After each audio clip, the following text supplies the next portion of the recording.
The mission requires anyone staying there to have goals and to follow their program so that they can begin living independently again and decrease homelessness. Ted Cruz says he plans on winning the state of Michigan, and Republican Party supporters came to Grand Hotel to hear his remarks as well as other candidates' future plans as they look not only for a Republican leader but a leader of the American people. All those green bins you see filled with recycling around Alpena County are emptied here, and on the job, workers are ready to get their hands dirty to give us a cleaner environment. This is an open primary, but voters must choose between a Democratic or Republican ballot. Today on the job, we dug a little deeper to show what goes into helping the homeless and getting them back on track. With the sun shining bright, the Long Lakes Light Festival has had a great turnout, but what people can't wait for are the fireworks tonight. Bethany Ricciardi, WBKB News. There's a lot going out here today at the Alpena County Fair. The sun is shining, the carnival rides are finally here, unlimited games and food, and it only costs $5 to enter. So I'm here with the Franzel family. Connie, why don't you tell me the kids' names and how you guys are enjoying being out here today? Okay, this is Behind me is the Neiman's Beach Party. There are people out here to celebrate before it even started. They're selling beers and other beverages, so lots of great drinks, great community happening here today. And Lindsay, I don't know if you know this, but this festival goes on for 10 days. It's actually one of the longest fishing tournaments ever. A Posen man is serving at least 25 years in prison after pleading guilty. On July 23rd at approximately 8:30 p.m., troopers from the Michigan State Police West Branch Post were contacted by the U.S. Coast Guard regarding a missing diver. Today, citizens across the nation honor the fallen who fought for our freedom, and here in Alpena, memorials took place all morning. The Michigan State Police Alpena Post held an information session at the Alpena County Library today discussing prescription drugs, heroin, and crime, the trends in our community. Welcome to another edition of Insights. I'm Bethany Ricciardi. Thank you so much for joining us. Also joined here with me today is Director of the Michigan Brown Trout Festival, Peggy Denikuski. Thank you so much, Peggy, for being here today. Thank you for having me. So do you want to just start off, let's kind of start off from the beginning. So what has been more of the current conversations? I know you just had an updated recreation plan, right? Yeah, we do that every 5 years. Okay. So we've been hearing a lot lately, there's more to see on US 23. What exactly does that entail? What should people be looking for? Well, I'll give you a little bit of background on there's more to see on 23. The month of November is actually Homelessness Awareness Month, and tonight we're going to take a deeper look into the struggles people face while experiencing homelessness and what the available resources are here in the city of Alpena. How many people do you have staying here right now? Last night there was, what, 28 or 29. The Sunrise Mission is a 33-bed homeless shelter in Alpena, and for 26 years they've aimed to house and work with the homeless population to get them back on their feet. Homelessness is an issue probably everywhere.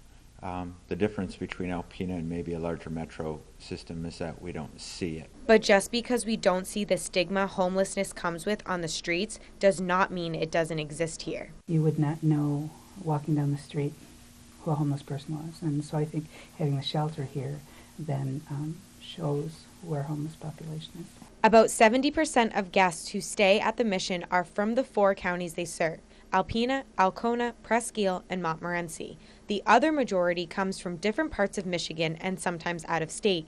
The city of Alpena wants to make sure they have the resources needed for the homeless population in the area. At the same time, fulfilling a need or becoming too large that people locate here just for that purpose, that's something that I think there's a lot of opposition to, and I would have to say that becomes a bit of an issue for any community. The mission has overflow housing next door and doesn't find having to turn a lot of guests away. However, they are in the works of trying to expand their building so they can have more educational resources such as AA meetings and Bible studies. Those are the people that are successful, that want to participate and have invest in their own future.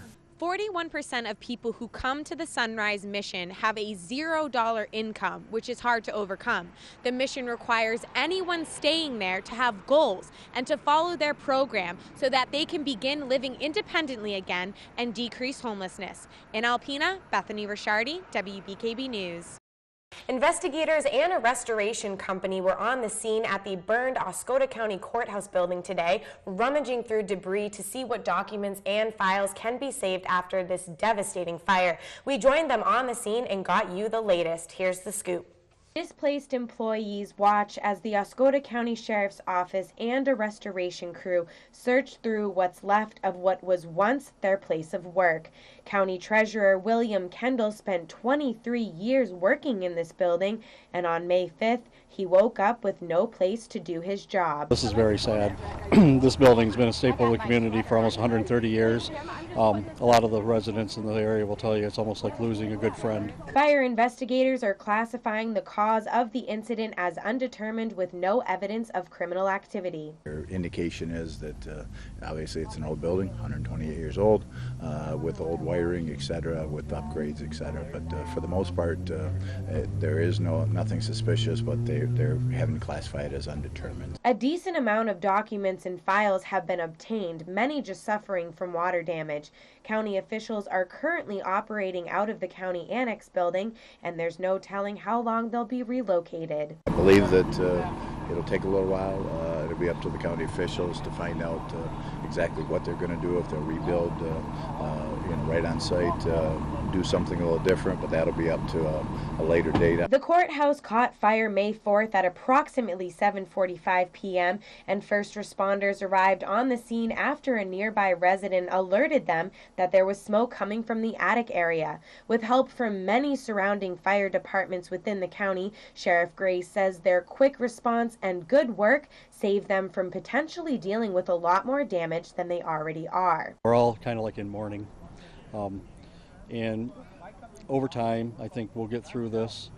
It's just going to be a little bit of trying times right now. I hope the public works with us because things aren't going to run smoothly right away. But we're going to try to make it as painless as possible. So far, the community has been supportive and are even showing it by bringing food and water to workers on scene and helping wherever they're needed. In Mayo, Michigan, for WBKB News, I'm Bethany Ricciardi.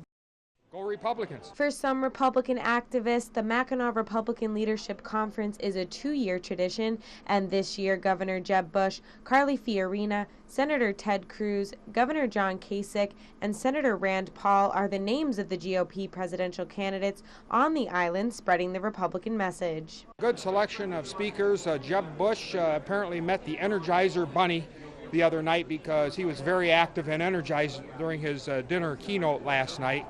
Completely different Jeb Bush that we've seen in the debates up thus far. Excellent. Just came from a Ted Cruz event. Excellent. Ted Cruz is truly world-class Ronald Reagan heir. Ted Cruz says he plans on winning the state of Michigan, and Republican Party supporters came to Grand Hotel to hear his remarks as well as other candidates' future plans as they look not only for a Republican leader, but a leader of the American people. I want someone that is self-assured, someone that's confident, someone that's bold, someone that when they speak, they instill confidence. Republican supporters are encouraged by the candidates' enthusiasm and can see the party uniting while they focus on the year of 2016 and beating the Democrats. The way we win this general election is we run a populist campaign of hardworking men and women who want to believe again in the promise of America against the bipartisan corruption of Washington that's embodied by Hillary Clinton. This year's conference focused on Michigan Foundation for the Future. You look at Michigan and how it's voted in the past. Michigan Republicans have made a difference in the presidential. And that's why candidates continue to come to Michigan to meet with voters and hear their key issues so they can maintain representing them forward. On Mackinac Island, Bethany Ricciardi, WBKB News. Those lows begin to fall back into the middle 50s and perhaps even as low as the upper 40s as we head into Tuesday morning. Those are going to be some hot nights. A low of 70. It doesn't even sound right. Yeah, it's kind of unbearable for a lot of people, and it's going to be sticky out there. Yes, try to stay cool as possible, but it warms right back up tomorrow, so that's just indicative of how hot it is outside. All right, well, thanks, Adam. Now it's time for today's photo of the day. You know, just to think about all the things that have happened recently, the Orlando shootings, different things like that. It's a good time for leaders to kind of be introduced to that perspective of kindness and hopefully some Michigan mayors were there as well. You can only hope. Definitely to speak out with kindness, more so than hate. Right. Always to spread kindness and to spread joy. So our last story comes out of New Jersey. There's a mom who found Pokemon Go to be annoying. I can understand. Yeah. So she created her own type of game. Go ahead and check this out. That's going to do it for tonight's show. Be sure to catch Erica Fernandez at 6:30 tomorrow on WBKB Early Morning. Thank you for watching and have a great night.